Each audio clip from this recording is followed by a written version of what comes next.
Majority Floor Leader. Mr. President, I shall deliver the first sponsorship speech.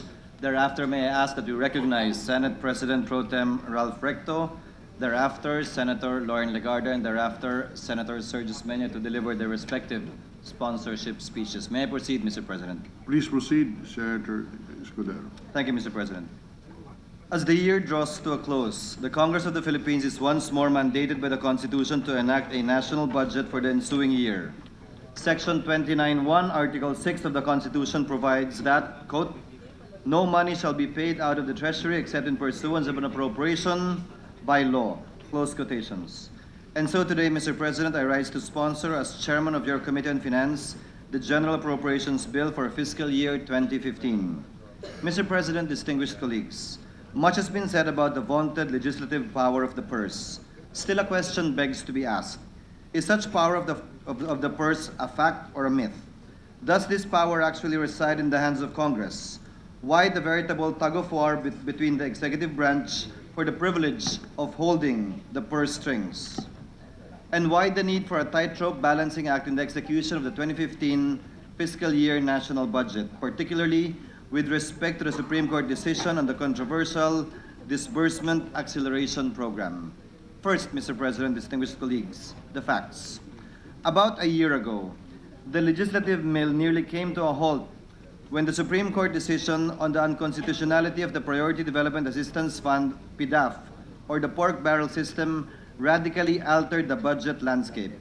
Declared as unconstitutional by the High Court were the following, and I quote, number 1, the entire 2013 PDAF article. Number 2, all legal provisions of past and present congressional pork barrel laws, such as the previous PDAF and CDF articles, and the various congressional insertions which authorize legislators, whether individually or collectively organized into committees, to intervene, assume, or participate in any of the various post-enactment stages of the budget execution, such as, but not limited to, the areas of project identification, modification, and revision of project identification, fund release and/or fund realignment, unrelated to the power of congressional oversight. And number 3, all legal provisions of past and present congressional pork barrel laws, such as the previous PDAF and CDF articles and the various congressional insertions, which confer or conferred personal lump sum allocations to legislators from which they are able to fund specific projects which they themselves determine. Number 4, all informal practices of similar import and effect, which the court similarly deems to be acts of grave abuse of discretion amounting to lack or excess of jurisdiction. And number 5, the phrase, if I may quote, "and such other purposes as may hereafter be directed by the President" under Section 8 of PD number 910, and number 2, to finance the priority infrastructure development projects under Section 12 of PD 1869 as amended by PD 1993 for both failing to the sufficiency of standard test in violation of the principle of non-delegability of legislative power. Mr. President, barely half a year after the controversial Supreme Court decision scrapping the pork barrel system in the national budget, the equally contentious jurisprudence on the DAP or Disbursement Acceleration Program emerged out of the hallowed chambers of the highest court in the land. The 92-page court en banc decision penned by Justice Lucas P. Bersamin ruled that there are 3 acts and practices under the DAP which are deemed unconstitutional for being in violation of Section 25(5), Article 6 of the 1987 Constitution and the doctrine of separation of powers. First, according to the court, the withdrawal of unobligated allotments from the implementing agencies, including the declaration of withdrawn unobligated allotments and unreleased appropriations as savings prior to the end of the fiscal year, without complying with the statutory definition of savings contained in the General Appropriations Act. Second, the cross-border transfer of the savings of the executive to augment appropriations of other offices outside the executive. Third, the funding of projects, activities, and programs that were not covered by any appropriation in the GAA. The law prohibits, according to the court, the augmentation of a non-existent program, activity, or project with an appropriation in terms of specific allotment classes, either personal services, maintenance and other operating expenses, and/or capital outlays within the subject GAA. Apart from these three acts, Mr. President, the court further declared void, quote, the use of unprogrammed funds despite the absence of a certification by the National Treasurer that the revenue collections exceeded the revenue targets for non-compliance with the conditions provided for in the relevant GAA. To be sure, Mr. President, distinguished colleagues, this landmark decision will significantly alter the budget landscape if Congress is to make the 2015 GAA compliant with the Supreme Court decision. After all, this controversial ruling upheld the legislative power of the purse by clipping the powers of the President to unilaterally realign savings in the national budget to any item, whether in the executive, legislative, or judiciary, sans any legislative imprimatur. Adjustments, Mr. President, will have to be made by Congress to correct and rectify things, and certain processes will have to be implemented to hasten and facilitate the implementation of projects without violating the Supreme Court decision, and yet without impairing the executive branch's need for flexibility in the budget execution phase. Just like, Mr. President, treading a veritable tightrope, if I may say so. If and when these adjustments are effected, Mr. President, only then can we perhaps say that truly legislative power of the purse is a myth no more. Now, Mr. President, what is the President's proposed budget under the NEP, which they aptly titled Toward Inclusive and Sustained Development? Quoting the DBM verbatim, the Aquino administration crafted this proposed 2.606 trillion national budget for 2015, anchored on the premise that no one, especially the poor and vulnerable, should be left behind. Through this budget, the government intensifies its investments in priority programs and projects that seek to achieve inclusive and sustained development. The President's proposed budget for fiscal year 2015 under the NEP or National Expenditure Program amounts to 2.606 trillion, reflecting an increase of 341.372 billion or 15.07% higher than the fiscal year 2014 budget.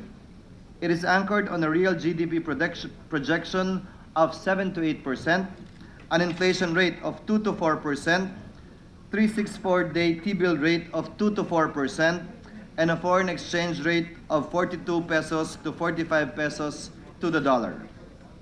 Total revenues amounting to 2.337 trillion will finance the proposed 2015 national budget, representing a revenue effort of 16.5% and a growth rate of 15.8%. Tax revenues, Mr. President, in particular, is targeted at 2.194 trillion, representing a tax effort of 15.5%. The revenue program for 2015 includes incremental revenues of 50.63 billion from Republic Act number 10351 or the Sin Tax Reform Law of 2012. In terms of distribution by sector, the biggest share of 37.1% is allotted for social services, which has registered the highest increase among the sectors for the past 4 consecutive years due to the substantial increases for the Conditional Cash Transfer Program and the increased allocation for education. Economic services, with a share of 26.9%, constitutes the second highest portion, 48% of which will be allotted for the subsector of communications, roads, and other transport. General public services will acquire the next highest share at 16.2%, followed by debt burden, which will obtain 15.3% of the total budget. Although the defense sector will get the lowest share at 4.4%, it will reflect the highest percentage increase at 29%, inclusive of an additional 25.988 billion for the general headquarters, AFP, AFW-wide service support units for its modernization program, and an additional 9.497 billion to be sourced from the Miscellaneous Personnel Benefits Fund or MPBF. Let me now proceed, Mr. President, to the House-approved budget or the General Appropriations Bill. The House of Representatives approved on third and final reading House Bill number 4968, appropriating 2.606 trillion national budget last October 29, 2014. taking into consideration some errata submitted by the DBM, which consisted of realignments within and among agencies amounting to 43,645,148,000 pesos. A comparative analysis of the General Appropriations Bill or GAB will similarly show that a total of 19,827,233,000 was realigned within and among the agencies. Total new appropriation still stands at 1.862 trillion at exactly the same level as the fiscal year 2015 NEP or NEP. A major contention in the Supreme Court decision on the DAP is the definition of savings. Taking off from the definition of the fiscal year 2015 NEP, the House of Representatives defines savings as portions or balances of any programmed appropriations in the GAA which have not been released or obligated due to four instances as follows. A. Discontinuance or abandonment of a program, activity, or project as a result of a natural or man-made calamity that hindered the agency from implementing the said PAP at any time during the validity of the appropriations. B. Non-commencement of the PAP or the inability of the agency to obligate a released appropriation within the first semester of the year. C. Decreased costs due to improved efficiency during the implementation or after the completion of the PAP. And D. The difference between the approved budget for the contract and the contract bid price. Savings may also result from the unused compensation and related costs arising from the unfilled or vacant or abolished positions, non-entitlement to allowance and benefits, and leaves of absences without pay. Augmentation, on the other hand, Mr. President, is defined in the GAB as the act of filling up a deficiency in any existing PAP of an agency or office from savings in other items of the said agency's appropriations, and therefore non-existent PAP cannot be funded by augmentation from savings. The other significant special and general provisions amended or created by the House include the following, if I may mention a few. Special provisions on lump sum funds, which states that savings from the said funds are deemed savings of the executive branch, were amended to make it available to all three branches of government, including constitutional offices. Next, special provisions on unfilled positions, which provide that the unexpended amount for unfilled positions will revert to the unappropriated surplus for those agencies with fiscal autonomy, were deleted. Next, the validity of the MOE and capital outlays were extended for another year. Next, a special provision on the provision and maintenance of basic educational facilities was amended to reflect changes in the distribution of the appropriations and the inclusion of an amount for the annual payment of school buildings constructed by the NHA. Likewise, the said provision also allows the DepEd to deduct 0.5% engineering and administrative overhead or EAW on project cost. And finally, social pension for indigent senior citizens was amended by deleting the condition that they should be registered in the NHTS PR as validated by the LGUs. Let me now proceed, Mr. President, to a summary of your Senate Committee on Finance's proposed amendments contained in the committee report submitted to plenary. After conducting a series of budget hearings, technical working group meetings, and consultations with the various agencies and departments, Mr. President, your Committee on Finance now proposes total new appropriations of 1.862824653 trillion, the same level as the NEP and House-approved budget.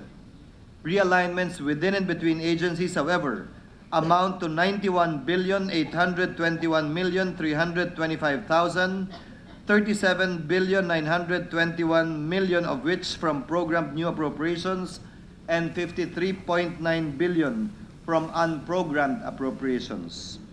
The major budgetary increases and changes consist of the following.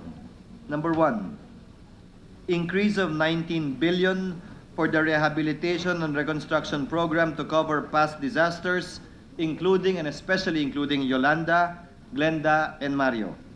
Number two, increase of 3.636 billion for the Department of Education, particularly for the feeding program, the Quick Response Fund, and shock allowance for teachers.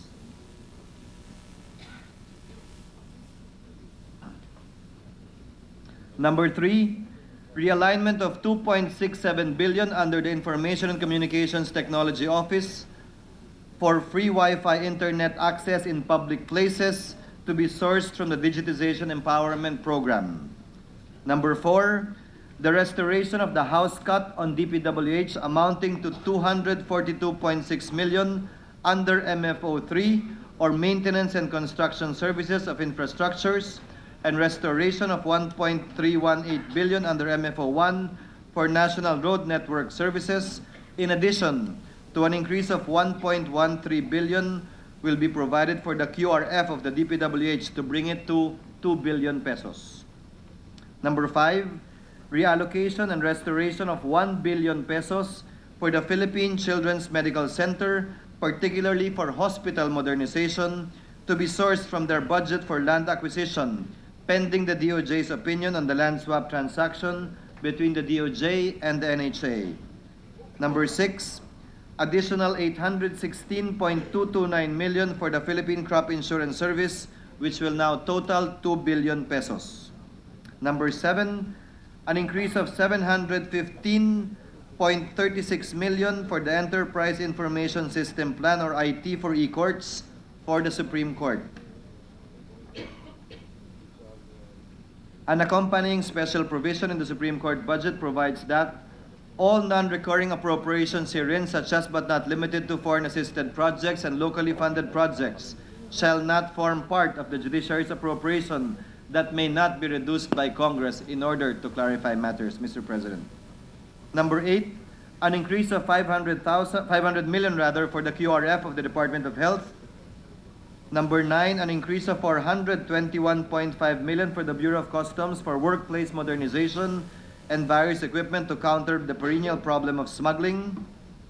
Number 10, additional budget of 362.472 million for the Department of National Defense as buildings outlay for the National Defense College of the Philippines, as well as for force sustainment or enhancement of the various engineering brigades of the Philippine Army, the Philippine Air Force, and the Philippine Navy. Number 11, an increase of 300 million for the modernization program and faculty development of the Philippine Normal University. Number 12, an increase of 108.907 million for jail facilities under the Bureau of Jail Management and Penology, BJMP, to be sourced from the cut in monitoring and evaluation cost of Pamana and Grassroots Participatory Program of the DILG OSEC. Number 13, realignment of 2.915 billion in the budget of the DSWD, specifically from the Pantawid Pamilya Pilipino Program and Kalahi Seeds projects to social pension for indigent senior citizens, which will benefit 460,647 senior citizens at a total cost of 2.770 billion, in line with Republic Act number 9994 or the Expanded Senior Citizens Act of 2010. Additional funding of 20 million will also be provided for the comprehensive project for street children, street families, and indigent peoples, especially Badjaos, as well as an additional 95 million for protective services for individuals and families in difficult circumstances. Number 14, increase of 15 million for the National Commission on Muslim Filipinos for the Hajj Travel Assistance and Endowment Administration Services. Mr. President, insofar as the special and general provisions, your Committee on Finance proposes the following. Foremost among the proposed special and general provisions proposed by your committee is Section 68 on the meaning of savings. It is defined as portions or balances of any released appropriations in the GAA which have not been obligated, whereas the House-approved bill does not require that the funds be released to be declared as savings, only that such funds have been obligated. The Senate General Provision also states that savings may result from non-commencement of the PAP or the inability of the agency to obligate its released allotments and implement it within the period when the appropriation is valid, whereas the House version qualifies that savings also result from non-commencement of the PAP, meaning the inability of the agency to obligate an allotment only within the first semester of the year. In the same manner, the Senate provision demands more fiscal responsibility from agencies by adding the proviso in Section 68 that, quote, programmed appropriations which have not been released or allotments not obligated due to the fault of the agency concerned shall not be considered as savings and shall revert to the general fund. In compliance with the Supreme Court ruling on the Disbursement Acceleration Program, a new general provision on the meaning of augmentation is proposed by your committee in Section 69, which states that savings cannot be used to augment a non-existing PAP through the use of an appropriation not otherwise authorized by the subject GAA, and that the existence of an appropriation for an allotment class, whether for PS, MOE, or CO in a PAP, is necessary for purposes of augmentation. Other notable special and general provisions, Mr. President, distinguished colleagues, are as follows. Number one, deletion of a special provision under special purpose funds which allows savings of the said funds to be made available to the executive, legislative, and judicial branches of the government, including constitutional offices, in compliance with the Supreme Court decision prohibiting the cross-border transfer of savings from the executive to other branches of government. Number two, amendment in the QRF provisions of several agencies which prohibits the use of QRF for pre-disaster activities or any other purpose not authorized in the GAA except to procure insurance policies that will cover the repair, rehabilitation, reconstruction, and the replacement of hospitals, health centers, and facilities, ports, airports, rails, and school buildings damaged by natural and man-made calamities and other catastrophes. Number three, an amended special provision on the Local Government Support Fund providing the amount of 100 million to cover any deficiency in the ERA or Internal Revenue Allotment share of local government units in view of valid adjustments, changes, modifications, or alterations in any of the factors affecting the computation of ERA which occurred, including final and executory decisions made effective during the year. Number four, a detailed listing of the farm-to-market road projects under the Department of Agriculture is now found in Volume 2A of the GAA. This used to be a lump sum appropriation, Mr. President, both under the NEP and the GAP. Number five, a new special provision under DepEd on the preservation and restoration of existing Gabaldon school buildings to promote the country's cultural heritage. Number six, a new special provision under the Department of Health on the National Health Insurance Program allocating the sum of 37.06 billion to cover the full premium subsidy of health insurance premium for the following: A, indigent families under the NHTSPR of the DSWD; B, existing 2014 poor and low-income enrollees other than indigent families under the NHTSPR of the DSWD enrolled under the NHIP whose enrollment have been validated and renewed in 2015; C, indigent elected and appointed barangay officials, which shall include the punong barangay, members of the Sangguniang Barangay, barangay secretary, barangay treasurer, barangay health workers, and barangay tanod; and D, senior citizens, again in accordance with law. Number seven, the use of the Special Vehicle Pollution Control Fund under DOTC-OSEC, particularly the amount of 2.532 billion for air pollution control of LTO, as well as the repair and rehabilitation and maintenance of the Metro Rail Transit, which is considered a pollution-free transportation system. Number eight, earmarking 15 million as financial assistance for indigent Muslim Filipinos to enable them to participate in the annual celebration of Hajj as part of the educational and cultural enrichment program of government. Number nine, a new general provision stipulating that the monitoring and evaluation expenses of the agencies mandated to implement or oversee the implementation of programs and projects shall not exceed 3% of the project or program cost. Number 10, an amended general provision setting a one-year availability of appropriations for the fiscal year 2015 GAA or only until December 31, 2015. Number 11, again in keeping with the Supreme Court ruling on augmentation, the committee proposed the insertion of the following statement in Section 70 entitled rules in the realignment of allotment classes and reprioritization of items of appropriation, which states that, quote, in all cases of realignment, the existence of an appropriation in the object of expenditure in allotment class is necessary for realignment. Number 12, insertion of the phrase, unless otherwise provided in a subsequent law in Section 84, stipulating that the requirements of arms shall be provided in the implementation of nationwide programs in recognition of the proposed BBL, now pending before Congress. Number 13, a new general provision on reportorial requirements stating that such shall be posted in the website of agencies for at least 3 years. Number 14, an amendment to the MPBF and Pension and Gratuity Fund requiring the DBM to submit within the first quarter to Congress the amounts allocated to the judicial branch, legislative branch, constitutional commissions, and the Ombudsman, and that in no case shall releases to said offices exceed the amount submitted to Congress, also for purposes of utilizing these as savings to augment the budget of these constitutional offices.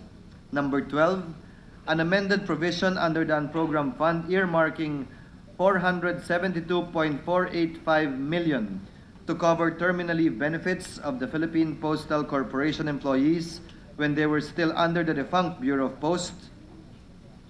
Number 13, a new special provision under the unprogrammed fund providing appropriations cover for the release of funds previously deposited in the Bureau of Treasury for the implementation of remedies including safeguard measures pursuant to Republic Act number 8800 and the Safeguard Measures Act of 2000. Mr. President, distinguished colleagues, adhering to the principle of separation of powers of the three branches of government, where the infamous DAP is concerned, is akin to a tightrope balancing act, for admittedly, the DAP has its advantages and disadvantages. Despite being declared by the Supreme Court as unconstitutional and void with respect to 4 acts or practices, the program was, after all, instrumental in arresting our flagging economic growth by stimulating public spending radically through the national budget and allowing the executive the needed spending flexibility in their day-to-day operations. Still, the Constitution tells us emphatically that the power of the purse belongs to Congress. It is hoped, Mr. President, distinguished colleagues, that with these proposed amendments in fiscal year 2015 budget, or GAA, Congress will adhere to the ruling of the highest court in the land and regain its constitutionally mandated control over the purse strings. Indeed, Mr. President, it's either walking the tightrope or plunging to the depths of national despair, eroding the recent credit rating gains that have won us praises in the eyes of the international community. Thank you, Mr. President, and thank you, distinguished colleagues. We ask earnestly for your help in the timely passage of the 2015 national budget.